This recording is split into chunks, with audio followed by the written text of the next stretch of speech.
Voici un immigré africain qui se fait percuter en France par une voiture et comme excuse, la femme donne que non, il a cru que c'était un animal. Vraiment, cette fille qui s'appelle Dashi a essayé d'expliquer cette histoire et ça m'a tellement touché, j'ai même failli couler les larmes. Vraiment, cette histoire m'a tellement touché profondément.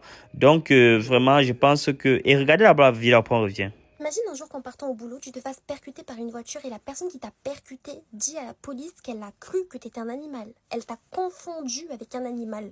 Vous savez c'est quoi le pire dans cette histoire? C'est que maintenant tu peux percuter une personne et repartir en paix. La police va te dire écoutez c'est pas grave madame, vous avez dit que vous avez cru que c'était un animal, du coup vas-y c'est pardonnable. J'aurais tellement voulu que cette histoire soit fausse, mais c'est malheureusement ce qui est en train de se passer. Il s'agit du cas d'un étudiant étranger qui s'appelait Glenn qui est venu ici en France dans le cadre de ses études. À côté il a pu obtenir un job dans une zone industrielle, c'est-à-dire qu'un jour il se décide de partir au boulot. Il prend sa trottinette vu que les zones industrielles on les connaît, c'est beaucoup plus long, il n'y a pas de bus, il fait froid, c'est l'hiver. Du coup pour raccourcir le temps de trajet qu'il a, il prend une trottinette pour se diriger au boulot. Il fait son chemin comme d'habitude, comme tous les matins, et cette fois-ci c'était la fois de trop parce qu'il y a une voiture qui est passée derrière lui et qui l'a percuté. Cette femme qui l'a percuté s'est sûrement dit dans sa tête bizarre, je vais quand même laisser la personne pendant je sais pas peut-être une heure toute seule à terre et je vais aller récupérer mon mari à la maison. Dans ce genre de cas, moi qui suis conductrice, je peux vous dire qu'on a été formé à l'auto-école. Quand tu sens que tu as percuté quelque chose, que ça soit même un petit poteau ou quoi que ce soit, minimum tu t'arrêtes. Malheureusement, elle a continué sa route, elle est partie récupérer son mari à la maison. Moi, je suis désolée, je le considère comme un délit de fuite.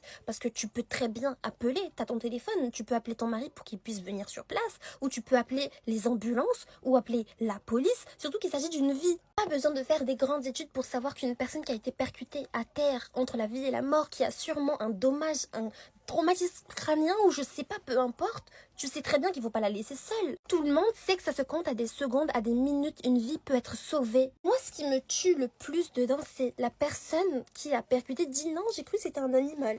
La route, elle ressemble à ça. On a regardé sur Google Maps, la route elle est clean, même s'il y a du brouillard, je veux bien l'entendre, mais tu vois quand même un gros gabarit avec un gros manteau, une personne sur une trottinette. C'est quel animal? Comme la police est trop efficace, la personne qui a percuté n'est même pas en prison à l'heure actuelle. C'est ça le pire, vraiment. La famille est en souffrance, la personne est en liberté. Si elle se prend un bon avocat, pour elle c'est réglé. Le pire c'est que l'information n'est même pas passée à la télé, n'est même pas passée même dans une petite feuille, une petite page du journal. Personne n'en a parlé. C'est-à-dire on est obligé de prendre nos réseaux pour parler à votre place. Imagine un jour qu'en partant au boulot, tu te fasses percuter par une voiture et la personne qui t'a percuté dit à la police qu'elle a cru que t'étais un animal. Elle t'a confondu avec un animal. Vous savez c'est quoi le pire dans cette histoire? C'est que maintenant tu peux percuter une personne et repartir en paix. La police va te dire écoutez c'est pas grave madame, vous avez dit que vous avez cru que c'était un animal, du coup vas-y c'est pardonnable. J'aurais tellement voulu que cette histoire